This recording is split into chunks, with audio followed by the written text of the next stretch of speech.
প্রেমিকের বাড়ির সামনে ধর্ণা, নিজের গলা কেটে আত্মহত্যার চেষ্টা মহিলার। এক সন্তানের মা, ডিভোর্সি মহিলা।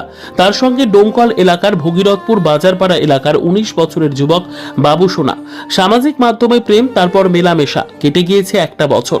স্থানীয় সূত্রে জানা গিয়েছে বৈকাল 4টে নাগাদ বক্সিপুর কামুর দেওয়ার গ্রামের মাদ্রাসা পাড়ার মেয়ে চামেলি খাতুন ভগীরথপুর বাজারপাড়া বাবু সোনার বাড়িতে ধর্নার বসেছে চামেলি খাতুন বিয়ের দাবিতে। সোশ্যাল মিডিয়ার মাধ্যমে 1 বছর ধরে চলে প্রেম। দুজনের মধ্যে প্রেমের সম্পর্ক হলে পার্ক রেস্টুরেন্ট সহ নিজের বাড়িতে একাধিকবার শারীরিক সম্পর্ক করেন বলে দাবি করেন ওই মহিলা। আজ থানায় এই নিয়ে একটি এফআইআরও করা হয়, কিন্তু চামেলি খাতুনের দাবি বাবু সোনার মা তাকে তাড়িয়ে দিয়েছে। ওনার আরো দাবি তিনি গর্ভবতী। বিচারের উদ্দেশ্যে ধর্নায় বসেন চামেলি খাতুন। অন্যদিকে বাবু সোনার মা তাকে মারলে এবং ঘরের মধ্যে প্রবেশ করতে না দিলে বাইরে গেটের সামনে আত্মহত্যা করার উদ্দেশ্যে নিজের গলা নিজেই কাটার চেষ্টা করেন। এই ঘটনায় চাঞ্চল্য ছড়িয়েছে পুরো এলাকায়। এই খবর ডোমকল থানায় পৌঁছলে ঘটনাস্থলে পৌঁছে ধর্ণাকারী আহত চামেলি খাতুন সহ বাবু সোনার মাকে থানায় নিয়ে যায় এবং চিকিৎসার ব্যবস্থা করে। কামুরদিয়ার মাদ্রাসা পাড়া থেকে। কামুরদিয়ার বক্সিপুর। আপনার নাম কি?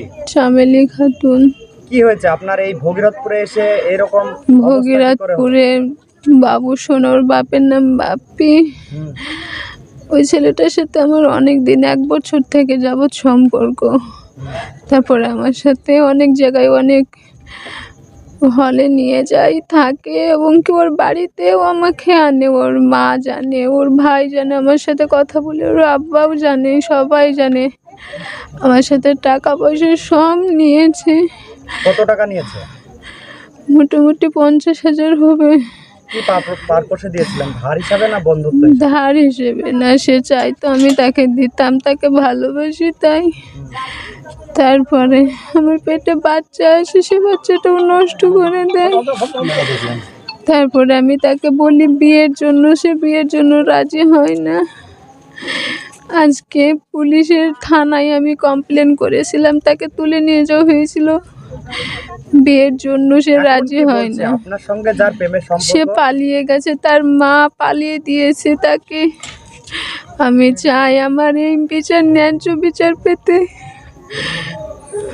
আচ্ছা, আমরা এখানে এসে শুনছি যে আপনি অস্ত্র দিয়ে নাকি নিজের গলাকে কেটেছেন, তাহলে এটা কিসের জন্য? এটা কিসের জন্য? আমি কি করব আমার জীবন রেখে? আপনি এখন কি চাইছেন? আমি চাইছি ওই ছেলেটাই আমাকে বিয়ে করুক। আপনি কি আজকে ধর্নায় বসবো বলে এসেছিলেন? হ্যাঁ। কিন্তু আসার পরে আপনাকে ওদের বাড়িতে কেউ ঢুকতে দেয়নি?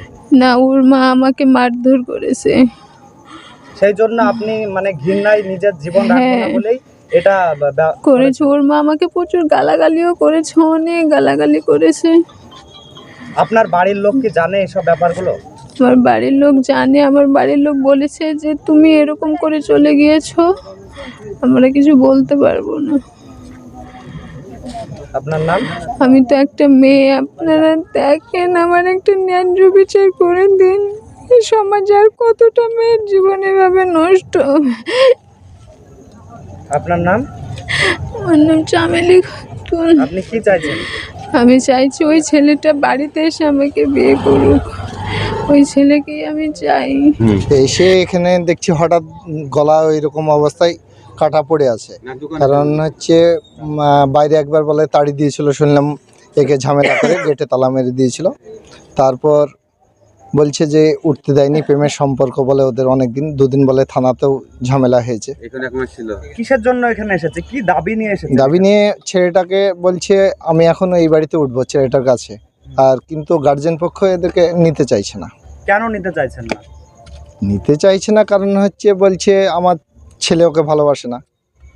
কিন্তু ভালোবাসে না, মেয়েটা অভিযোগ তুলছে যে ওর সঙ্গে নাকি শারীরিক সম্পর্ক, এমনকি হোটেলে নিয়ে যেও কিন্তু সেটা তো অনেক কিছু করা হয়েছে। সেটা তো বলতে পারবো না যে শারীরিক সম্পর্ক হয়েছে কি না।